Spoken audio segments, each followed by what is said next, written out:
Episode kedua, pelantun pesan iblis dari cerita yang berjudul Sinden Pengabdi Setan, yang ditulis oleh Deoseta. Yang ingin membacanya langsung bisa di Twitter beliau dan follow akun beliau juga. Keindahan jalur antar kota selalu memiliki kesan tersendiri yang kadang membuat rindu. Jalan berliku yang memisahkan kedua sisi hutan selalu nyaman untuk dipandang setiap kita melaluinya. Tapi kali ini, piye Jo, gimana? Tanyaku pada Cahyo yang masih sibuk mengotak-atik motor Vespanya yang baru saja mogok di tengah jalan sepi ini. Padahal sebentar lagi matahari mulai terbenam. Tenang Nan, cuma tali gas, sebentar juga beres, ucap Cahyo santai. Dibilangin naik motorku aja pakai gaya-gayaan sok klasik. Loh, nggak bisa gitu. Ini Simba harus selesai menelusuri seluruh pulau Jawa tahun ini. Kalau nggak kutukannya bisa bangkit, canda Cahyo. Kutukan? Vespa ini udah jadi pusaka. Cahyo berdiri membersihkan tangannya dan mendekatkan wajahnya seolah ingin membisikkan sesuatu padaku. Ini pusaka peninggalan sesepuh Trah Sembara, Empu Pusaka Keris Sukmageni, penjaga pabrik keramat. Dengan segera pukulanku mendarat di kepalanya yang masih bisa bercanda di kondisi seperti ini. Gemblong, Pak Lekku itu. Cahyo hanya tertawa sambil mengambil kain lap dari bagasi motornya untuk membersihkan tangannya. Sekarang gimana? Kita nyetop kendaraan aja? Tanyaku. Nggak usah, udah beres kok. Ayo naik lagi. Aku memperhatikan motor itu dengan seksama. Walaupun Cahyo bilang sudah beres, tapi aku masih menaruh curiga. Motor ini akan kambuh lagi pada waktu yang tidak tepat. Saat mulai memasuki daerah pasar, kami memutuskan untuk berhenti mengisi perut di sebuah warung makan yang terletak tak jauh dari pasar. Insiden mogoknya Vespa Cahyo membuat kami harus menahan lapar cukup lama. Kami masing-masing memesan sepiring rawon yang memang menjadi salah satu masakan khas di tempat ini. Desanya Jatmiko masih jauh dari sini? Tanya Cahyo. Dari ancer-ancernya masih lumayan, bisa lebih 1 jam lagi mungkin, balasku. Cahyo melihat jam yang ada di warung makan dan melanjutkan makannya. Berarti nggak boleh lama-lama di sini nih, bisa-bisa kita sampai sana kemalaman, ucap Cahyo. Sebenarnya aku setuju, tapi badanku seolah menolak setelah pegal berjam-jam menaiki Vespa milik Cahyo. Bentar ya, ini loh pantatku masih gemetar gara-gara perjalanan tadi, ucapku sambil membenarkan posisi dudukku. Cahyo hanya tertawa melihat ekspresi mukaku. Aku sendiri heran, bagaimana dia bisa betah menyetir motor tuanya itu selama berjam-jam.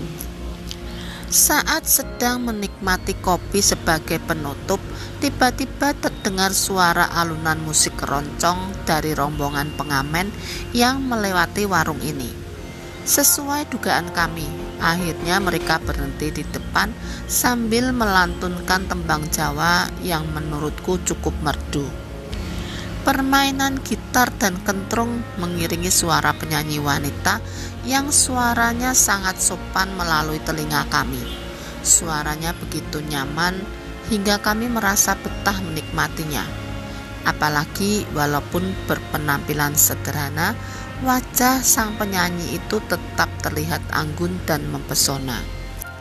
Entah berapa lama suasana itu membuatku dan Cahyo terlalu nyaman, hingga akhirnya suara telepon genggamku berdering memecah lamunan dan menampilkan sebuah pesan. Hati-hati Yole, jangan lupakan ibadah. Kali ini entah kenapa ibu mendapat perasaan tidak enak. Sebuah pesan dikirimkan oleh ibu. Jarang sekali ibu mengirimkan pesan begini. Aku menoleh ke arah jam dinding dan terlihat jarum pendek sudah hampir menuju pukul 9 malam. Saat melihat aku tersadar dari lamunanku, seketika seluruh anggota pengamen itu berjalan meninggalkan warung makan itu. "Cahyo, sadar!" ucapku menepuk tubuh Cahyo. Cahyo pun merasa heran. Kami terlalu menikmati suara pengamen itu hingga berjam-jam. "Kita kena hipnotis?" tanya Cahyo yang masih bingung. Seketika kami membaca doa dan meminum air untuk memulihkan kesadaran kami dan segera keluar. Namun pengamen itu sudah cukup jauh. Sang penyanyi menoleh ke arah kami dan melemparkan senyum yang mencurigakan.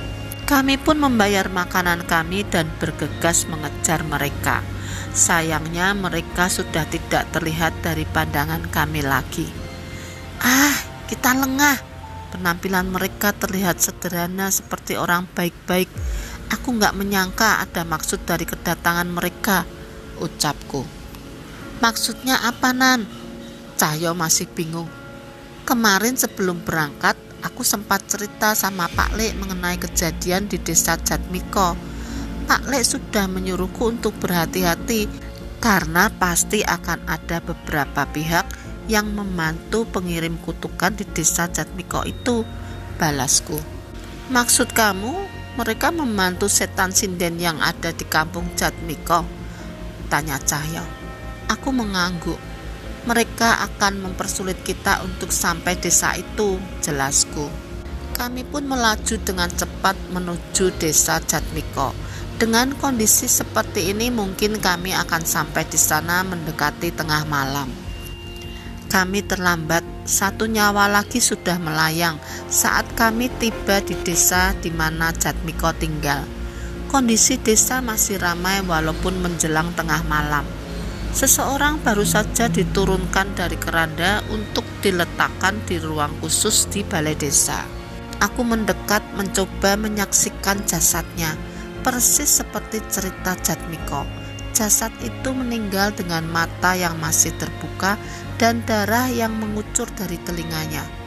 "Mas Danan," terdengar suara Jatmiko yang masih membantu warga mengevakuasi jasad ini. "Maaf ya Mas, saya terlambat." "Sudah Mas, nyawa itu urusan Tuhan. Kami berterima kasih Mas Danan dan Mas Cahyo mau datang ke tempat ini," ucap Jatmiko. Aku melihatnya sedikit berbeda dari saat di desa Tanggul Mayit dulu. Sebelumnya dia termasuk orang yang cukup temperamen, tapi mungkin sekarang dia sudah belajar sesuatu. "Mas, aku izin mendoakan ya," ucap Cahyo yang sepertinya dari tadi merasa tidak tahan melihat kondisi jasad perempuan itu. Jatmiko pun meminta izin kepada keluarga korban dan mengiyakan ucapan Cahyo. Sebuah doa dibacakan tepat di samping jenazah. Tepat saat doa selesai dibacakan, darah dari telinga jasad itu berhenti menetes. Ia pun menutup mata jasad itu dan segera meninggalkannya. Keluarga korban yang melihat kejadian itu segera menghampiri Cahyo dan berterima kasih. Terlihat wajah Cahyo yang sangat kasihan dengan keluarga yang ditinggalkan. "Kita harus selesaiin masalah ini secepatnya," ucap Cahyo dengan wajah yang terlihat gusar. Terlihat kekesalan disorot matanya. "Pasti, tapi jangan gegabah. Kita cari tahu dulu akar permasalahannya," balasku. Kami pun meninggalkan balai desa dan menuju rumah singgah yang sering digunakan pendatang yang bertamu. Di sana sudah ada seorang anak berumur belasan tahun yang mengantarkan nampan yang berisi minuman panas dan cemilan. "Terima kasih ya Dik, kok jam segini belum tidur?" tanyaku. "Iya Mas, masih takut sendirian di rumah, jadi bantuin bapak saja," ucapnya. Mas Jatmiko mendekat ke arahku dan berbicara dengan pelan. "Namanya Gendis, Ibunya juga meninggal karena kutukan sinden itu. Sekarang ia hanya tinggal bersama ayahnya yang juga perangkat desa sini, jelas Jatmiko. Sontak aku dan Cahyo menoleh ke arah Gendis. Ia terlihat begitu tegar walaupun aku masih bisa melihat kesedihan di matanya. Aku yakin dia tidak ingin di rumah sendirian bukan karena takut, tapi karena ingin mencari kesibukan untuk melupakan kesedihannya. Gendis, kamu di sini saja sampai bapak pulang. Ceritain ke Mas tentang desa ini, ucap Cahyo. Boleh Mas, bukannya mas-masnya mau istirahat? Tanya Gendis. Boleh banget. Kalau boleh jujur, saat ada kejadian seperti ini, lebih baik kami berjaga di tengah malam dan istirahat di pagi hari. Serangan-serangan seperti itu biasanya datang saat malam hari, jelas Cahyo. Mas Jatmiko terlihat setuju dengan ucapan Cahyo. Sepertinya tadi sudah ada orang pintar lain kenalan warga. Dia merasakan langsung apa yang terjadi di desa kami hingga melihat warga yang tadi meninggal. Sekarang dia sedang bersama ayahnya Gendis menyelidiki permasalahan ini, jelas Jatmiko. Aku beradu tatap dengan Cahyo. Semoga saja orang pintar itu memiliki kapasitas untuk menghadapi permasalahan di desa ini juga. Mas Cahyo dan Mas Danan istirahat dulu saja. Saya izin bantuin warga desa dulu. Pamit Mas Jatmiko. Cahyo meletakkan tasnya dan duduk di pagar teras menemani Gendis di sana. Sementara aku membereskan peralatan. Besok Gendis nggak sekolah? Tanya Cahyo. Libur Mas, habis ujian. Berarti bisa main seharian dong. Maunya begitu, tapi semenjak ada kutukan itu aku gak bisa main di pendopo lagi, ucap Gendis dengan wajah yang murung. Apa hubungannya main di pendopo sama main? Tanya Cahyo. Katanya itu pendopo keramat ada di hutan sana. Dulu Gendis sering main ke sana, sekarang sudah gak boleh. Ini sekarang bapak lagi di sana sama orang pintar yang tadi datang, cerita Gendis. Gendis pun dengan semangat menceritakan tempat ia sering bermain bersama temannya yang bernama Kia di sebuah tempat di pinggir hutan. Ada sebuah tempat menyerupai panggung tua dengan kayu-kayu yang sudah lapuk dan ditumbuhi tanaman liar di sana. Warga desa menyebutnya dengan nama pendopo karena bentuknya mirip dengan pendopo kayu namun ukurannya lebih besar. Kamu gak takut main di sana? Tanya Cahyo. Enggak, kan kalau main di sana siang-siang bareng Kia juga, jawab Gendis. Gendis bercerita dia sering bermain di sana di panggung tua itu seolah sedang menyanyi atau menari di sana. Ia menceritakan bahwa ia senang melakukan itu di sana karena di hadapan panggung tua itu seolah ada tanah lapang dan tempat sepertinya pernah ditinggali. Jadi kalau main pentas-petasan di sana kayak ada yang nonton, padahal nggak ada, jadi nggak malu, ceritanya dengan polos. Bisa jadi memang ada yang nonton, ucapku iseng sambil bergabung dalam perbincangan mereka. Nggak ada Mas, kan jauh dari desa, balas Gendis. Rupanya dia tidak membaca maksudku. Wajar saja, dia memang masih anak kecil yang polos. Walaupun masih kecil, rupanya Gendis punya banyak cerita yang mampu menemani kami duduk santai di teras sambil menikmati udara malam di desa ini. Sebenarnya aku penasaran mengenai kejadian yang menyebabkan ibunya meninggal, namun aku tidak tega untuk bertanya. Mungkin aku harus menunggu ayah Gendis untuk mendapat cerita detailnya. Di tengah cerita tiba-tiba terdengar suara kentongan yang dipukul oleh salah seorang warga desa. Seketika terlihat banyak warga keluar rumah dan menghampiri asal suara itu yang ternyata berasal dari mulut hutan. Kami pun ikut pergi menghampiri asal suara itu. Itu Mbah Jurip, orang pintar yang tadi pergi sama Pak Pram, ayahnya Gendis, ucap Jatmiko yang sudah sampai di sana terlebih dahulu. Di sana terlihat Mbah Jurip setengah sekarat terduduk bersandar di salah satu batu di mulut hutan. Bapak kemana? Tanya Gendis cemas. Mbah Jurip, ada apa ini? Pak Pram di mana? Tanya Jatmiko. Mbah Jurip mencoba berusaha untuk berbicara dengan kondisinya. Pak Pram masih di sana. Penunggu tempat itu mengamuk saat mendengar suara sinden itu, jawabnya. Penunggu mengamuk. Jika itu benar bisa dipastikan saat ini ayah Gendis dalam keadaan bahaya. Lantas kamu tinggalkan ayah Gendis di sana sendirian, ucap Cahyo yang mulai emosi. Saya tidak tahu lagi harus bagaimana.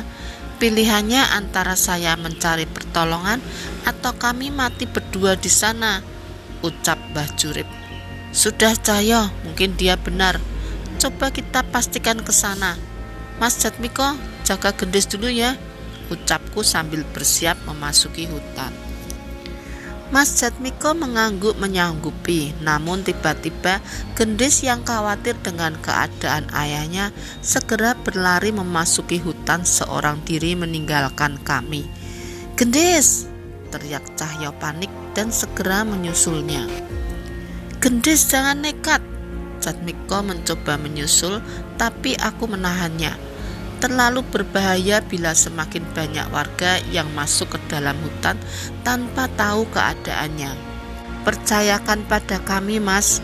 Pamitku pada Jatmiko dan segera menyusul Gendis dan Cahyo masuk ke dalam hutan.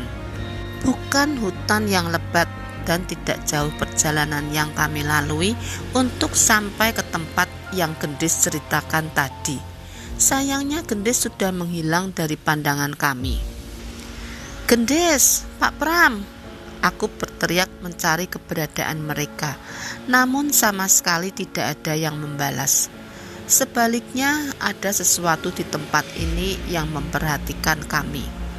Aku yakin tempat ini dulunya adalah sebuah desa. Posisi batu, lokasi pohon yang teratur, dan beberapa tempat masih berbentuk seperti jalan.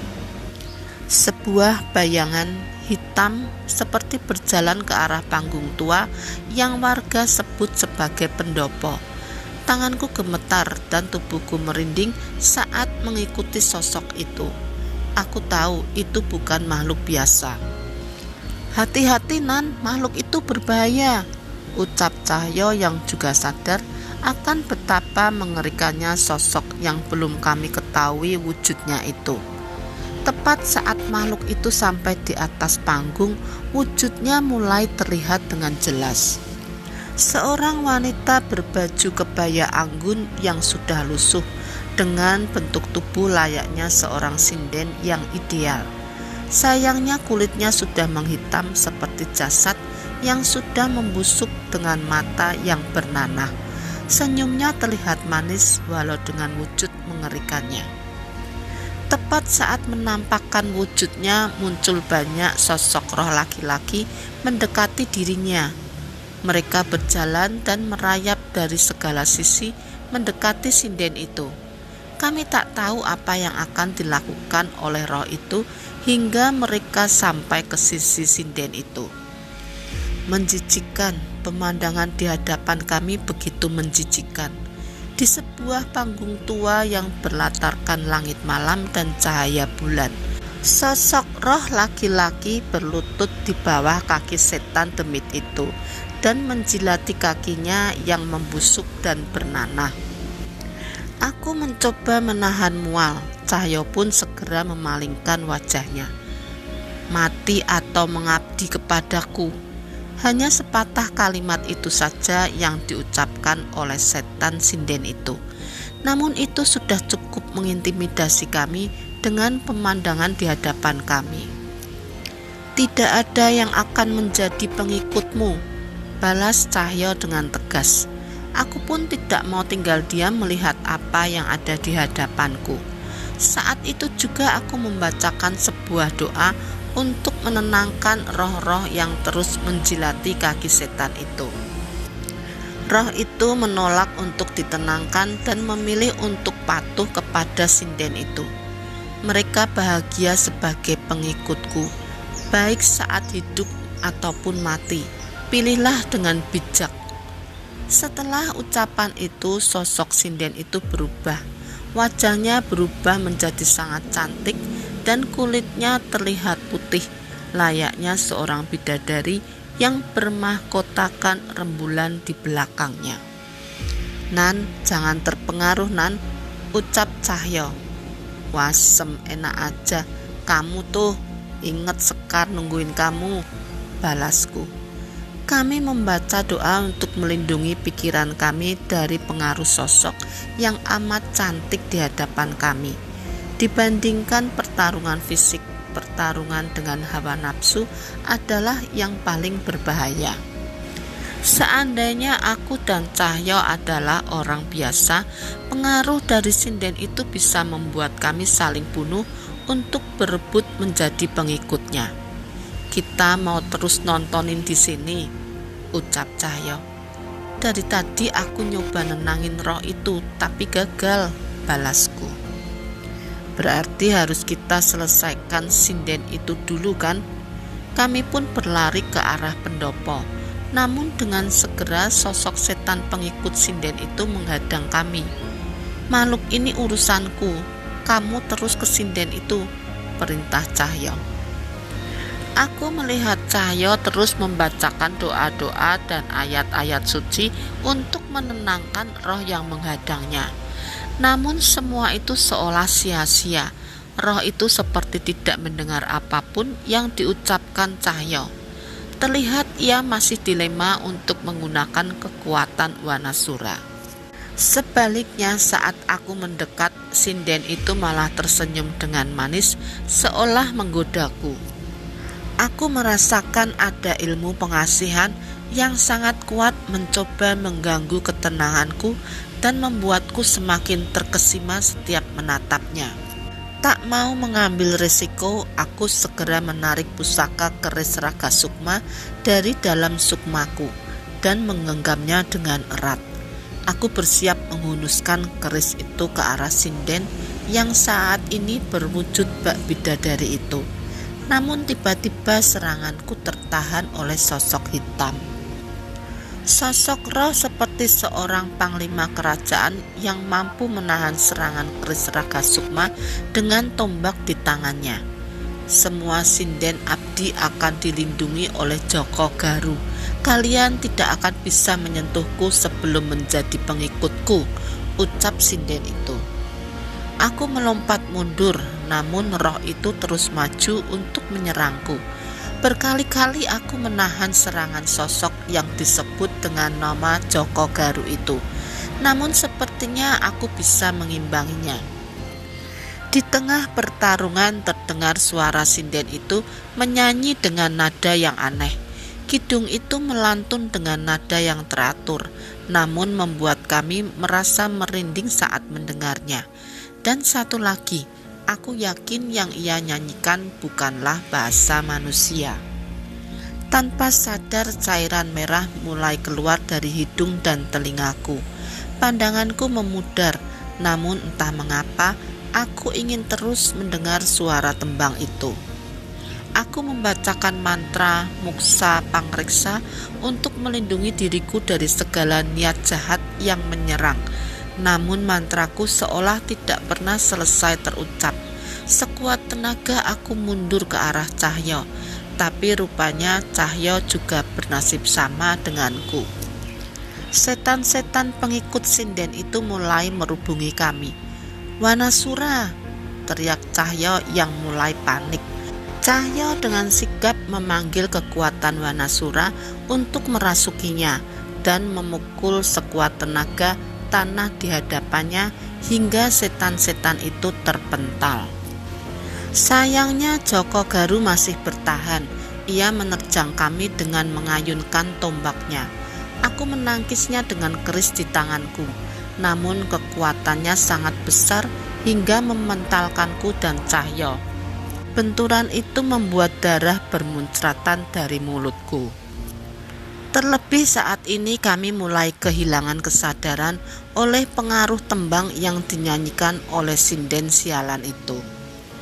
Di tengah kebingungan kami, aku merasakan ada sosok yang mendekat.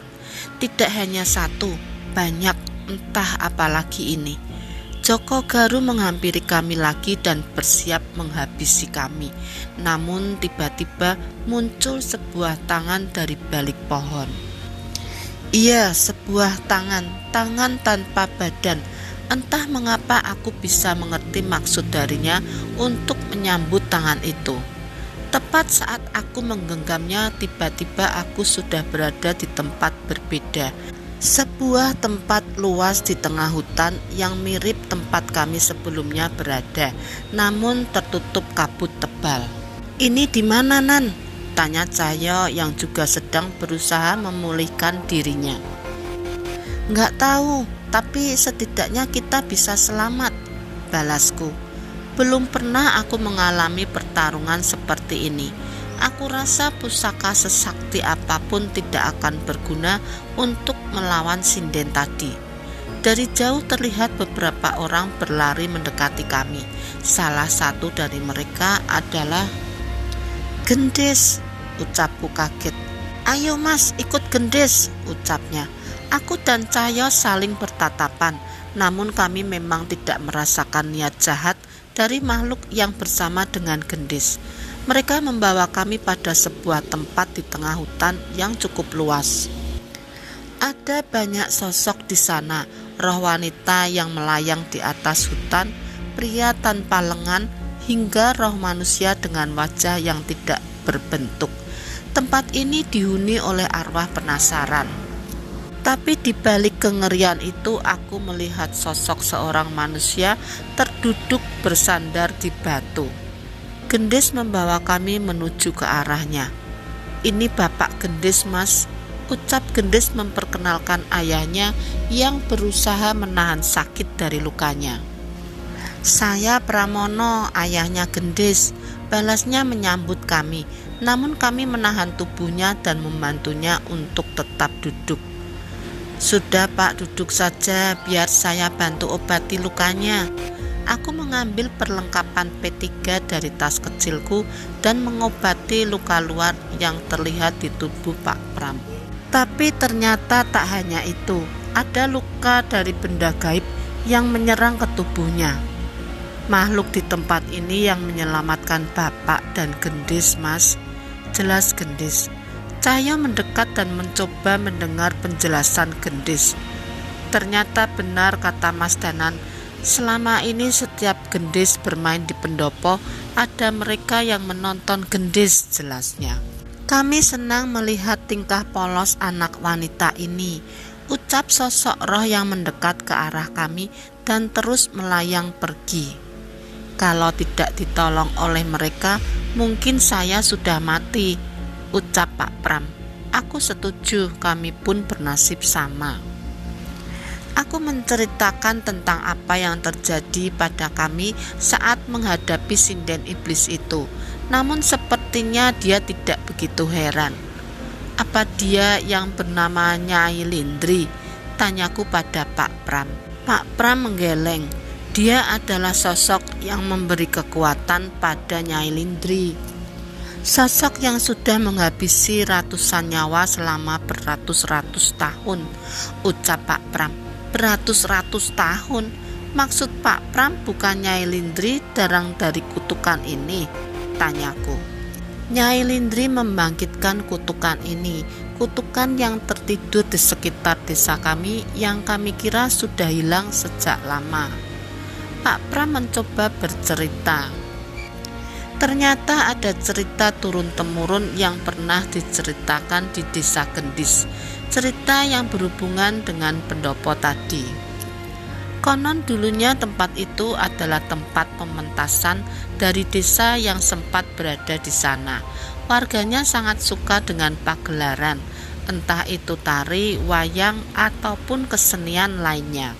Untuk menarik perhatian penonton, para penari dan sinden menggunakan berbagai macam cara, mulai dari riasan hingga susuk. Muncullah persaingan antar seorang sinden dan seorang penari yang memperebutkan hati seorang pemuda desa. Berbagai cara mereka gunakan untuk mendekati pemuda itu. Namun pemuda itu lebih tertarik oleh gemulainya sang penari.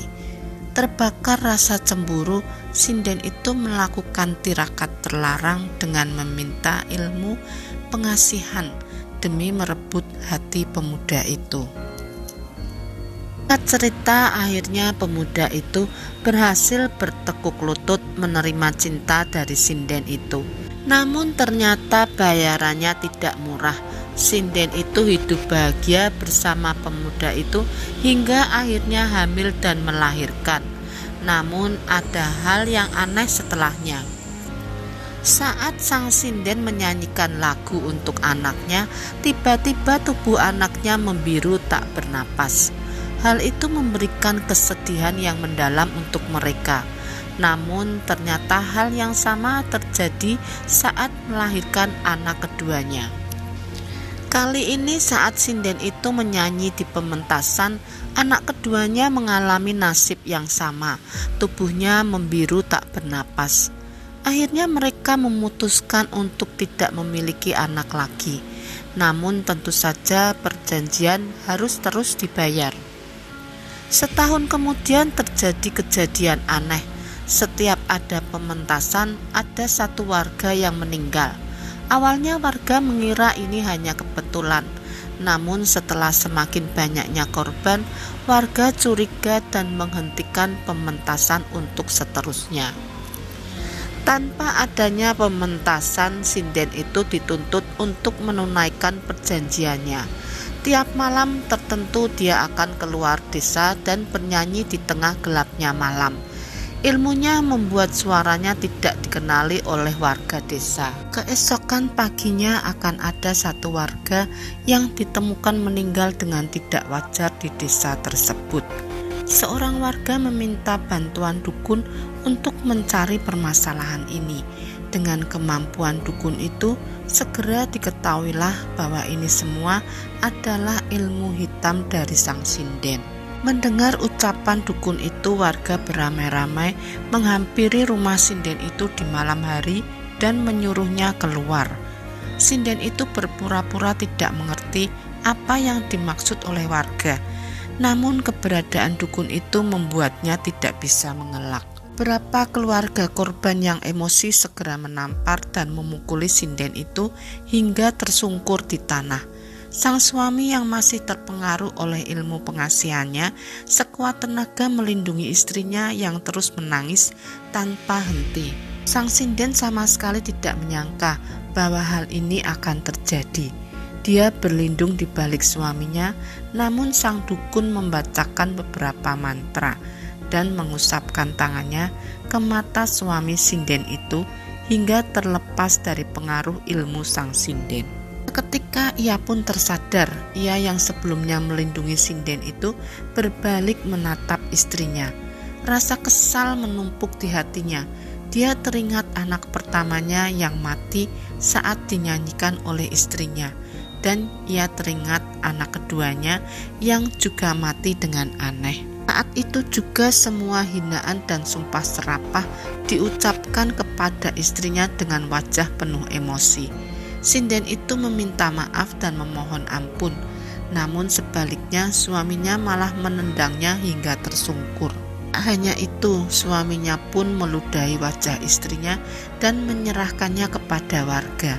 Sinden itu terus memohon, namun warga yang sudah gelap mata bersiap mengambil berbagai benda, mulai dari batu hingga benda tumpul. Sang sinden yang ketakutan kembali masuk mengunci diri ke dalam rumah. Warga tidak melepaskan begitu saja. Mereka pun mengambil minyak tanah dan membakar rumah itu bersama sang sinden yang berada di dalamnya. Suara teriakan dan tangisan yang memilukan terdengar dari dalam rumah. Ia tidak bisa keluar. Bahkan walaupun bisa, Warga sudah mengelilingi rumah itu dengan obor di tangannya. Saat api menjalar semakin besar, tiba-tiba terdengar suara sinden itu menyanyi dari dalam rumah. Suara itu menyatu dengan suara isak tangis. Entah bagaimana suara itu bisa terdengar jelas oleh seluruh warga desa. Saat tembang itu selesai dan api mulai menghabisi seluruh bangunan, tiba-tiba seorang pria jatuh terkapar di tengah-tengah warga. Ia mati dengan mata yang terbelalak dan darah yang mengalir dari telinganya. Itu adalah suami dari sinden itu. Sepertinya sampai mati pun sinden itu tetap tidak ingin melepaskan seseorang yang ia cintai. Tepat setelah api padam, sang dukun pergi meninggalkan desa tanpa sepatah kata pun. Beberapa warga merasa melihat sang dukun tersenyum senang saat melihat kematian sinden itu, seolah itu semua sudah ia rencanakan. Sayangnya setelah kejadian itu, hal yang aneh semakin terjadi. Tiap malam tertentu terdengar suara seorang sinden yang menembangkan lagunya dengan nada yang mengerikan. Warga tahu dengan jelas bahwa itu adalah suara sinden yang mereka bunuh itu. Kondisi desa menjadi mencekam, apalagi setelah setiap pagi setelahnya selalu ditemukan seorang warga yang meninggal, seperti yang terjadi saat sinden itu masih hidup. Ilmu hitam sinden itu berubah menjadi kutukan. Hal itu terjadi terus-menerus setiap malam tertentu. Tidak ada yang bisa menghentikannya, hingga warga desa memutuskan untuk meninggalkan desa sebelum menjadi korban berikutnya. Apa yang terjadi setelahnya tidak ada yang tahu. Namun cerita ini terus diceritakan turun-temurun. Ini gak akan mudah, Nan, ucap Cahyo. Aku gak setuju, bukan hanya Nyai Lindri, namun kutukan ini sudah ada sejak lama. Benar ucapan Pak Lek, mereka tidak sendiri. Aku pun teringat sinden pengamen di warung makan kemarin. Mungkin saja ada sinden-sinden lain yang melakukan hal serupa untuk memikat orang di sekitarnya. Sekilas aku melihat luka Pak Pram. Aku tersadar luka gaib yang dialami Pak Pram tidak sama seperti serangan sinden dan pengikutnya tadi. Pak, siapa yang menyerang Pak Pram sampai seperti ini? Apa sinden itu? Tanyaku. Mendengar pertanyaan Cahyo sepertinya juga tersadar dan menghampiri kami. Bukan, sinden itu memaksa kami untuk jadi pengikutnya, atau ia akan membunuh kami. Mbah Jurip yang kalah ilmu memutuskan untuk mengikutinya.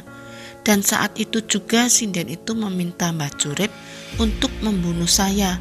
Saat saya sekarat, tiba-tiba roh-roh di tempat ini menyelamatkan saya, jelasnya. Berarti warga desa dalam bahaya. Kita harus kembali secepatnya, ucapku. Cahyo bersiap membantu Pak Pram. Sebelum meninggalkan tempat itu, Gendis memperhatikan sekali lagi roh-roh dengan berbagai wujud di tempat itu. Benar juga, sebelum kami pergi, kami harus berterima kasih pada mereka. Apalagi aku juga penasaran, mengapa mereka menolong kami. Terima kasih, saat masalah ini selesai, saya akan kembali untuk menenangkan kalian. Tapi kenapa kalian menolong kami? Tanyaku. Mendengar pertanyaanku, salah satu roh seorang ibu mendekat dan menampakkan wujudnya. Kami masih ingin melihat tingkah lucu Gendis dan temannya yang sering menghibur kami di pendopo, ucapnya sambil tersenyum kepada Gendis. Kali ini roh seorang pemuda tanpa lengan juga menampakkan wujudnya. Tidak mungkin kami membiarkan seseorang yang tidak pernah lupa merawat dan membersihkan makam kami mati begitu saja. Budinya begitu besar terhadap kami, ucapnya sambil menatap ke arah Pak Pram. Aku tersenyum, ternyata roh penasaran bisa menghargai perbuatan mereka yang hidup di alam yang berbeda.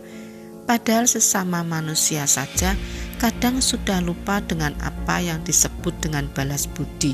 Kami pun berpamitan menuju jalan yang diarahkan oleh roh-roh itu. Sebuah doa pendek kulantunkan untuk Yang Maha Kuasa, agar mereka yang masih bergentayangan di alam ini bisa segera tenang dan kembali ke tempat mereka seharusnya berada. Bersambung ke part 3. Terima kasih yang sudah menonton video ini. Mohon maaf bila ada salah kata. Mohon subscribe yang belum subscribe, like dan komen agar channel aku terus berkembang.